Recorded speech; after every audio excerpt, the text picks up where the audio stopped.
జ్ఞానాన్ని గురించి మత్తయి సువార్త 11వ అధ్యాయము 25, 27 వచనాలలో ప్రభువు చాలా స్పష్టంగా వివరిస్తూ ఉన్నారు. వాస్తవానికి జ్ఞానము అంటే దేవుడే జ్ఞానము.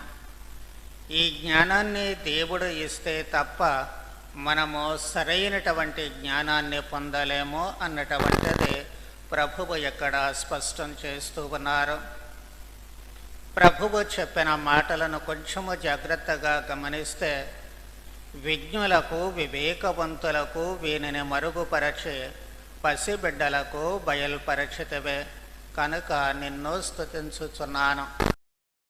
మేధావులు అనుకున్నటువంటి వారికి, గొప్పవాళ్ళు అనుకున్నటువంటి వారికి, లేదా మేము విజ్ఞానవంతులము అనుకున్నటువంటి వారికి ఇక్కడ అనేక విషయాలు దాచిపెడుతూ ఉన్నారు దేవుడు. ఎవరికి వాటిని తెలియజేస్తూ ఉన్నారో పసిబిడ్డలకు బయలుపరచితవే. పసిబిడ్డలు అంటే పసిబిడ్డల మనస్తత్వము కలిగినటువంటి వారికి. అందుకు ప్రభువు దేవునికి స్తోత్రం చెల్లిస్తున్నట్లుగా, స్తుతిస్తున్నట్లుగా మనం చూస్తూ ఉన్నాము. కొంచెము ఆశ్చర్యము కలిగించేటువంటి విషయమే అయినా దానిలో చాలా నిగూఢార్థము ఉంది. విద్యావంతులకు, విజ్ఞులకు, తెలివి కలిగినటువంటి వాళ్లకు కనుక ఈ విషయాలు తెలియచేస్తే, అంటే ప్రభువు ఇక్కడ ప్రస్తావించేటువంటి దైవ జ్ఞానము లేక మానవ రక్షణాన్ని గురించి తెలియచేస్తే అది వాళ్ళ దగ్గర మాత్రమే మిగిలిపోయేటువంటి ప్రమాదము ఉంది. మనము మానవ జీవిత చరిత్రను జాగ్రత్తగా గమనిస్తే అనేకమైనటువంటి విషయాలు పెద్ద పెద్ద మేధావుల దగ్గర మాత్రమే మిగిలిపోయాయి. సాధారణ మనుషులకు అందుబాటులో లేవు. అవి వాళ్లతో అంతరించిపోతూ ఉంటాయి, లేకపోతే వాళ్ళ వారసులు అనుకున్నటువంటి వారికి లేక తమ శిష్యులు అనుకున్నటువంటి వారికి మాత్రమే నాడు ఆ విద్య తెలియచేయబడేది, విజ్ఞానము అందించబడేది. సాధారణంగా జీవించేటువంటి మామూలు మనుషులకు అది అందరానటువంటిదే, అందుబాటులో లేనటువంటిదే. చివరకు ఎక్కడి దాకా ఎందుకో మామూలు విద్య, చదువు పూర్వకాలంలో ఎంతమందికి అందుబాటులో ఉండేది, పేదవాళ్లకు, బడుగు వర్గాలకు అది అస్సలు అందేటువంటిది కాదు. ఆకాశంలో చందమామ లాంటిదే. వాళ్లకు విద్యను బోధించేవాళ్ళు కాదు, బడుల్లోనికి రానిచ్చేవాళ్ళు కాదు. విద్య అంటే ఇది మాకు సంబంధించిందే కాదు అనేటువంటి స్థాయికి వాళ్ళ ఆలోచనలు వీళ్ళు తయారు చేస్తూ ఉన్నారు. అందుకే అక్కడ ఆ విద్య వారికి మాత్రమే, విజ్ఞానము వారికి మాత్రమే, ఆ పెద్ద పెద్ద వాళ్లకు మాత్రమే, ధనవంతులకు మాత్రమే, అగ్రవర్ణాలకు మాత్రమే పరిమితమైపోతూ ఉంటుంది. ఈ రోజులలో మెల్లగా ఎప్పుడైతే మిగిలినటువంటి వాళ్ళంతా కూడా విద్యావంతులు అవుతూ ఉన్నారో విద్య అందరికీ స్వంతం అవుతూ ఉంటుంది. విజ్ఞానము 10 మందికి అందరికీ పంచబడుతూ ఉంటుంది, దాచబడేటువంటిది కాదు, అందరికీ అందుబాటులోకి వస్తూ ఉంటుంది. అది దానిలో ఉన్నటువంటి గొప్పదనము. అందుకే ఎక్కడ కూడా ఈ రక్షణ కార్యము, రక్షణ రహస్యాలన్నీ కేవలము నాడు విజ్ఞావంతులు అనుకున్నటువంటి ధర్మశాస్త్ర బోధకులు, పరిసయ్యులు, ఆచార్యవర్గము లేక అర్చక వర్గము వాళ్లకు మాత్రమే ఆ విజ్ఞానము కనుక ఇవ్వబడినట్లయితే అది వాళ్లతో మాత్రమే ఉండేది. మిగిలినటువంటి వాళ్లకు, యూదులకు సహితము అది అందుబాటులోకి వచ్చేది కాదు. వాళ్ళు తెలుసుకోవడానికి ఏ విధమైనటువంటి అవకాశము ఉండేది కాదు.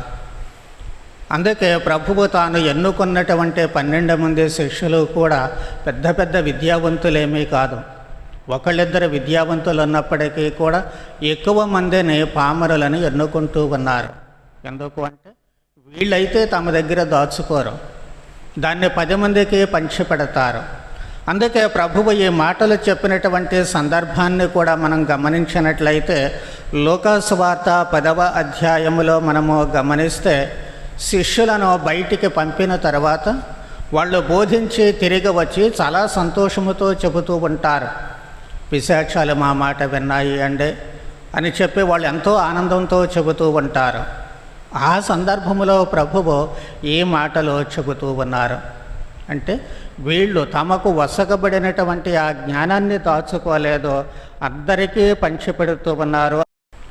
లోకాసు వార్త 10వ అధ్యాయము 23వ వచనములో శిష్యులతో అంటూ ఉన్నారు, మీరు చూచటి ఈ సంఘటనలను చూడగలిగిన నేత్రములు ఎంత ధన్యమైనవి. ప్రవక్తలు, రాజులు అనేకులు మీరు చూచుచున్నవి చూడగోరెరే కానీ చూడలేకపోయేరే, మీరు వినుచున్నవి వినగోరెరే కానీ వినలేకపోయేరే. ప్రభువు వీళ్లను ఎన్నుకున్నారు కాబట్టి వీళ్ళు చూడగలుగుతూ ఉన్నారు. ప్రభు అద్భుతాలు, బోధనలు వినడానికి వచ్చినటువంటి వాళ్ళంతా కూడా ఎవరు? మేధావులు కాదు, సాధారణమైనటువంటి మనుష్యులు. ప్రభువు ఎక్కడికి వెళితే అక్కడికి అడవుల్లోకి పోయారు, పర్వతాల్లోకి పోయారు, ఎక్కడ పడితే అక్కడికి వెళుతూ ఉన్నారు. మరి అదే మేధావి వర్గం ఉందే, ఈ మేధావి వర్గం అంతా కూడా ప్రభువు బోధనలు వినడానికి వెళ్ళారా అంటే ఒక్కళ్ళు కూడా వెళ్ళాల. వాళ్ళు ఎక్కడ విన్నారు అంటే కేవలము ప్రభువు దేవాలయంలో బోధించినప్పుడు మాత్రమే విని ఉంటారు తప్ప మిగిలినటువంటి సమయాల వాటిని వినాలి, తెలుసుకోవాలి అనేటువంటి ఆతృత వాళ్ళలో ఏమాత్రమూ లేకుండా పోతూ ఉంటుంది. అందుకే ప్రభువు ఇక్కడ 10 మందికి లేక అందరికీ ఈ రక్షణ చెందాలి అంటే ఆ విజ్ఞానము అనేటువంటిది, దైవజ్ఞానము అనేటువంటిది పసిబిడ్డల మనస్తత్వము కలిగినటువంటి వారికి చెందితే తప్ప ఇది అందరికీ వెళ్ళదు అన్నటువంటి భావాన్ని ప్రభువు అక్కడ వ్యక్తం చేస్తూ ఉన్నారు. అందుకే మత్తయి సువార్త 11వ అధ్యాయము 19వ వచనములో అంతకుముందు ఒక మాట చెబుతూ ఉన్నారు, దైవ జ్ఞానము దాని ఫలితాన్ని బట్టి నిరూపించబడుతూ ఉంటుంది. ఈ జ్ఞానవంతులు అనుకునేటువంటి వాళ్ళు, గొప్పవాళ్ళు, మేధావులు అనుకునేటువంటి వాళ్ళ ద్వారా కాదు.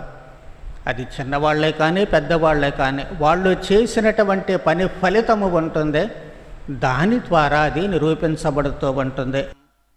పితా, పుత్ర, పవిత్ర